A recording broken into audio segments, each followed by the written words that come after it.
Hello, family. There's a couple of things I need to address in this video. The first thing is, for the past couple of days, I've been sensing and hearing in the spirit realm a lot of information coming in about how this reality is resetting itself. And it is. It's resetting. And what I'm really feeling on today is, as this reality is resetting itself, it is like unto a babe. It is like unto a new child that has just been born. It is like unto a seed that's been planted in the ground.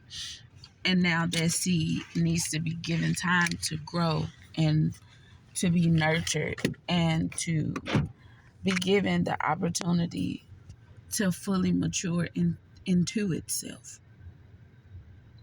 And so what I'm hearing, what I'm sensing, what I'm channeling is that for us that understand and know that this reality by way of necessity is resetting itself, it's going to be vitally important that we, as empaths, as intuitive empaths, as light workers, and all the particular various forms of gifts and talents and abilities and all of that joker energy, all of that dragon energy, all of that mysterious energy, the energy that fulfills the scripture as it's written, where it says God will use the foolish things to confound the wise. That's what I'm talking about. So all of us that basically understand what's going on with this reality and how it's resetting itself is going to be vitally important. And this is what I'm hearing and feeling deeply, that it's going to be vitally important that we don't be, quote unquote, bad parents of this new reality. And I'll explain what I mean in a second.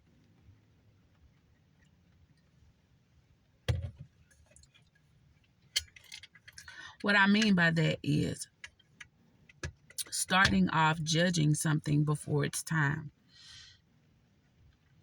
That's one thing. Calling this reality a fuck up. It's no good. It's this and it's that, and it needs to be this and it's that. This reality is already being birthed out of chaos and trauma, like most pregnancies that, take on this new Western way of doing things instead of doing it by the natural order.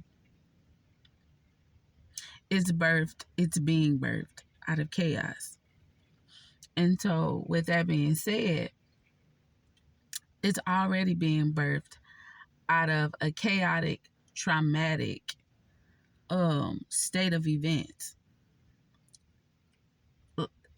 It's already having to be birthed out of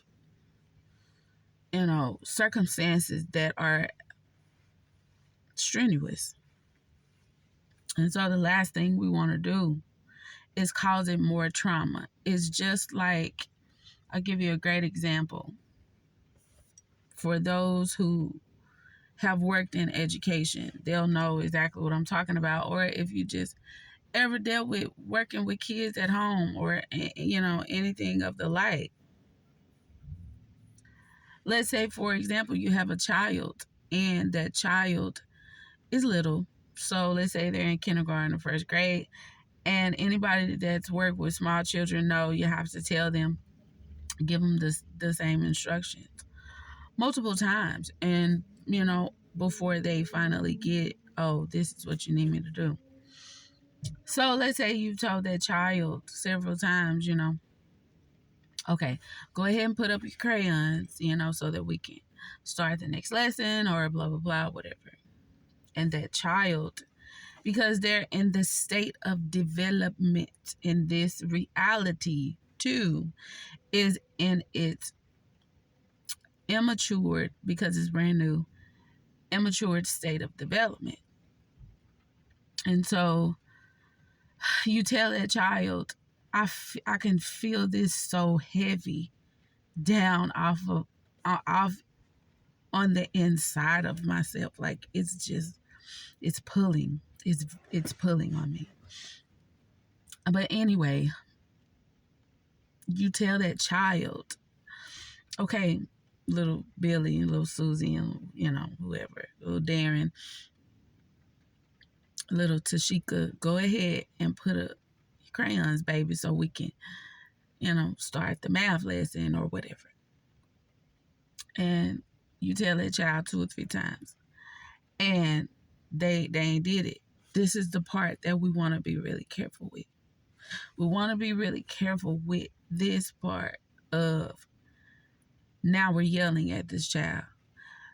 Now we are, let's say, for example, getting really irate, or, treating that child like a super fuck up because they didn't get the instructions down the first couple of 2 or 3 times. Well, that child is in a state of developing. So it may not understand why you want me to put my crayons up right now, because this is fun and I like crayons and I like coloring, and I thought this was what we was gonna be doing. They just started their school journey. Okay, so they may have been used to being able to color for hours at home. Well, now they're in kindergarten and this is their first semester. They don't know that, no, baby, it's time for us to get to the next lesson. They may not have gotten that down pat yet. And so now we don't want to be the bad teacher or the bad parent that's like, okay, little Darren, little Susie, little Billy, little Tashika,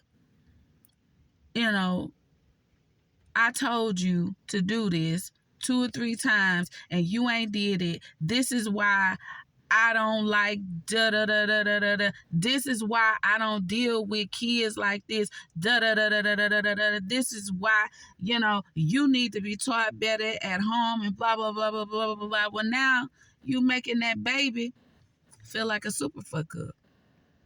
And anybody that knows what it feels like for somebody to make you feel like a super fuck up, that ain't gonna do nothing but make you live out that programming. That's gonna make you be exactly what they said that you are, which is a super fuck up.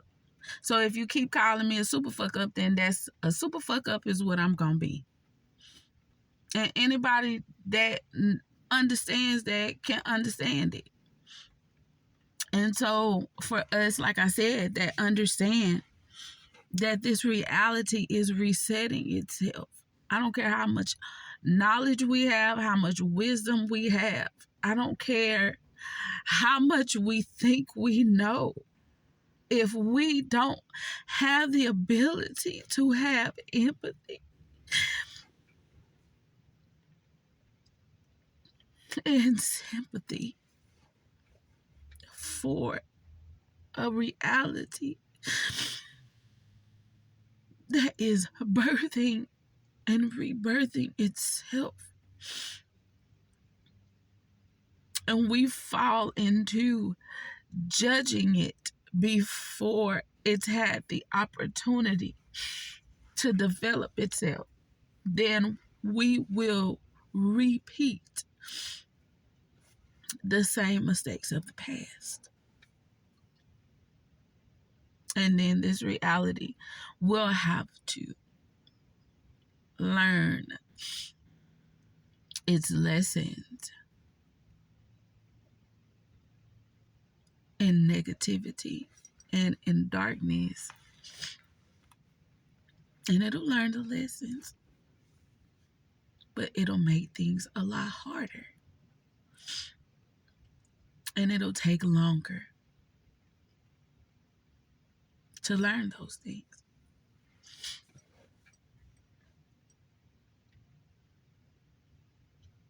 So I really feel very strongly that we need to, the reason why we're seeing the brothers and sisters online discussing, talking about now, in the season that we're in, why it's so vitally important for us to begin to forgive the past stories, begin to forgive the past events, begin to forgive the past people, places, and things that misjudged us and that called us crazy and that took our kindness for weakness and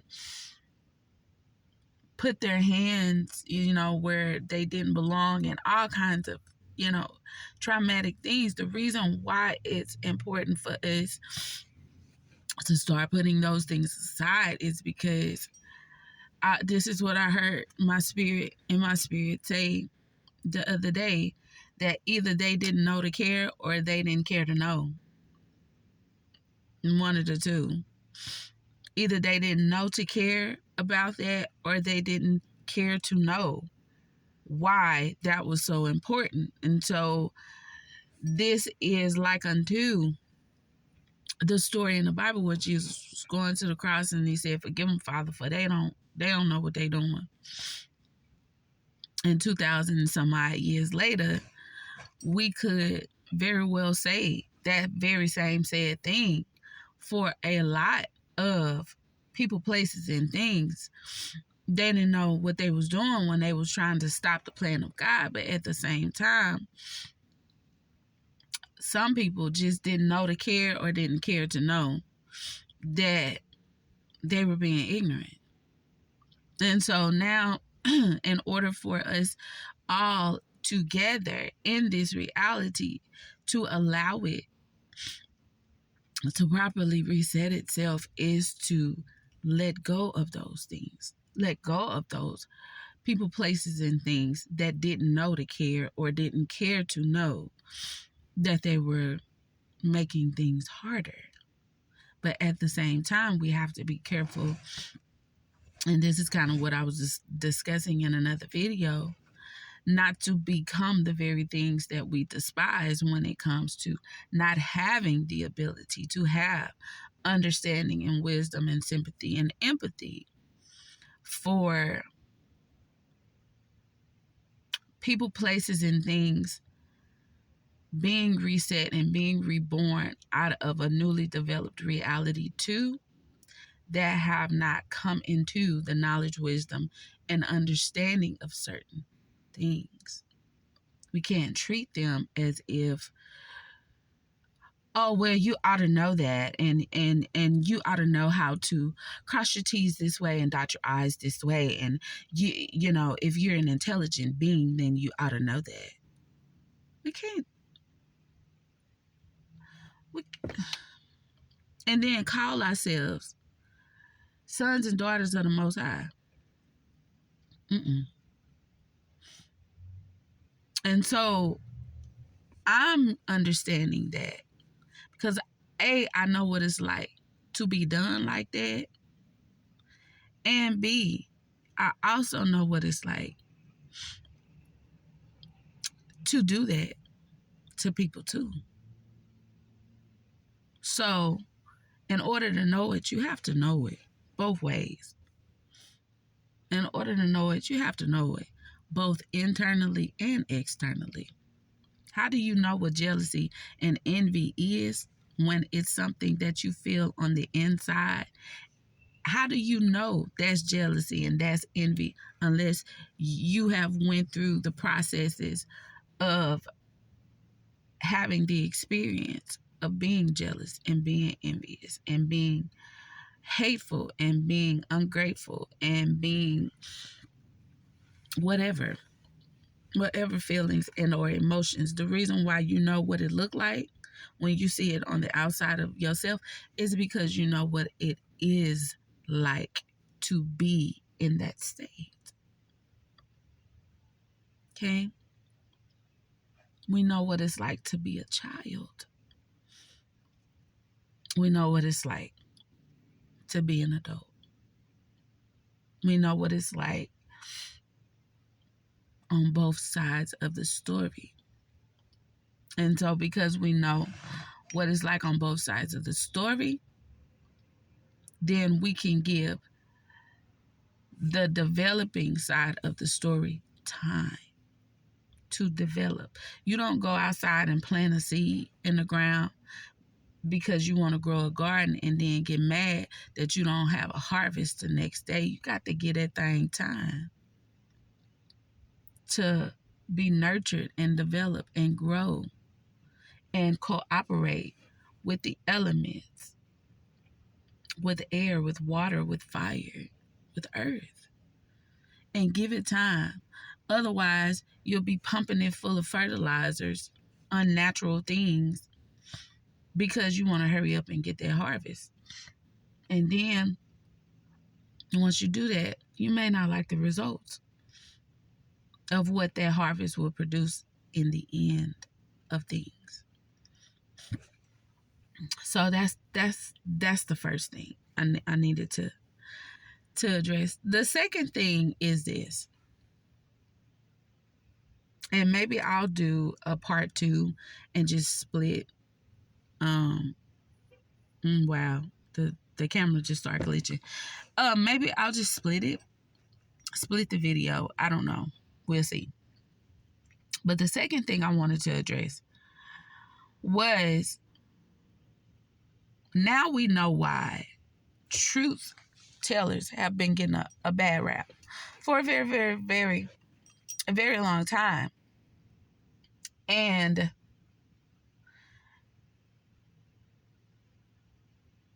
the reason why truth tellers have been getting a bad rap for a very long time is because of this. Nobody likes the truth teller. Let's say the truth teller is like unto the Joker card in your deck, the court jester. Let's just say, for example. And let's say that nobody likes the truth teller because what the truth teller says a lot of times hurts people's feelings, and nobody wants to get their feelings hurt. Okay? But at the end of the game, at the end of life, at the end of a major cycle, the truth tellers, i.e. the Joker cards, are always called in. And the reason why the Joker cards are always called in is because of two very important things. Number one, the Joker cards are called in because they are the ones who come in and rightfully divide all the characters in the game, because they know what it's like to be and know how to defeat the 2 of clubs, the 5 of hearts, the King of diamond, the Ace of spades, the Queen of clubs, 7 of clubs, the Jack of hearts, and all the rest of the 52 cards in the game. All 52. They know how to do that. And not only do they know how to do that, but the Jokers make the deck go from 52 to 54. Now, the 4 gets 4 parts, the 2 gets 2 parts, the 3 gets 3 parts, the King, the Queen, the Jack, the 10, and all of the rest of the cards get 4 parts, i.e. 4 seasons. And ain't it funny that when you look at the timeline of a year, There's about 13 weeks in a season, and there are 4 seasons. And the last time I checked, 13 times 4 is 52. The last time I checked.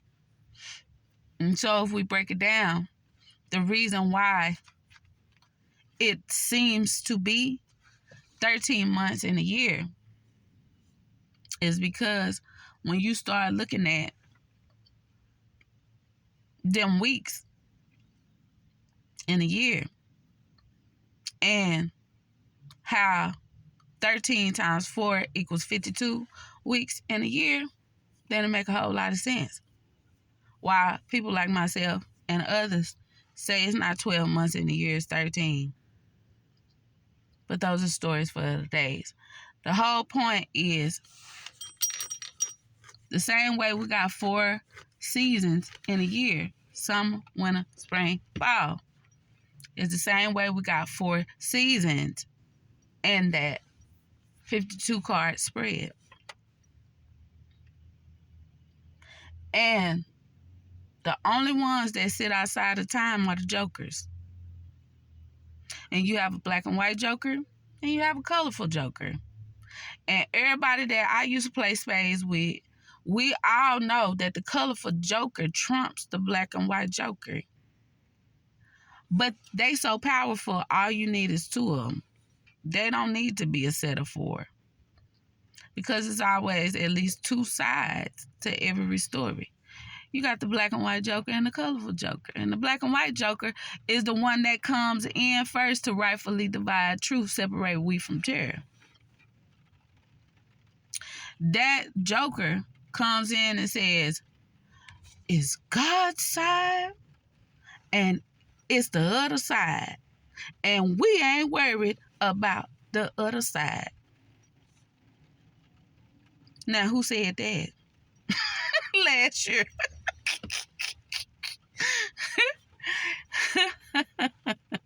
It's going to be about 87 million people as of right now who done viewed that video, which was 2 hours and 46 minutes long.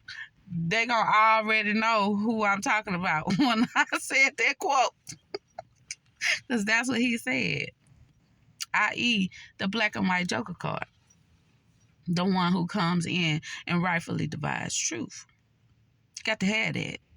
At the end of the season, at the end of the cycle, at the end of the major cycle. Because if truth is not rightfully divided and truth don't come in, then everything goes kaput. Boom, explosion. You don't get to go on. You don't, because the joker helps to shuffle and reshuffle the deck. That joker is going to be able to let you know how this character move, how that character move, how this character move, how that character move. All of that. And then them colorful jokers. Lord have mercy. Them colorful jokers rock black, white, yellow, green, purple, orange, red, pink, blue, and all the colors of the rainbow. Them colorful jokers transparent like a motherfucker. And a lot of times they're very dainty. But them black and white jokers and them colorful jokers, they rock together. They are set. My nigga. They're set for many reasons. Those that have ears and eyes to hear and see, I already know what's understood, don't need further explanation. And so with that being said, the point is this. Can't nothing get done in the next cycle until them truth tellers, i.e. them joker cards, come in and let everybody know what the fuck is really going on, rightfully divide this truth, and let it be whatever it is, and then let's go to the next level. That's how the fuck that shit work. Okay? Them joker cards got to do their thing. And truth tellers been getting a bad rap for a long time because for those that don't like to rightfully divide truth, they ain't gonna never like what them joker cards can do. Okay? They not. The 5 of diamonds ain't gonna like what the joker card can do. Because that joker card can play the part of the 5 of diamonds and the 6 of diamonds. So what does that mean? What does that analogy mean? It means several things. But the one thing I can tell you that it means is that joker card don't need a whole lot of super extra energy in order to defeat that 5 of diamonds. It just needs to have the energy and the power of a 6 of diamonds or a 7 of diamonds or 8 of diamonds to be able to defeat that 5 of diamonds if it's laid down on the ground. And this is why the jokers are so powerful, because they're going to be whatever you is plus 1. That's all they need.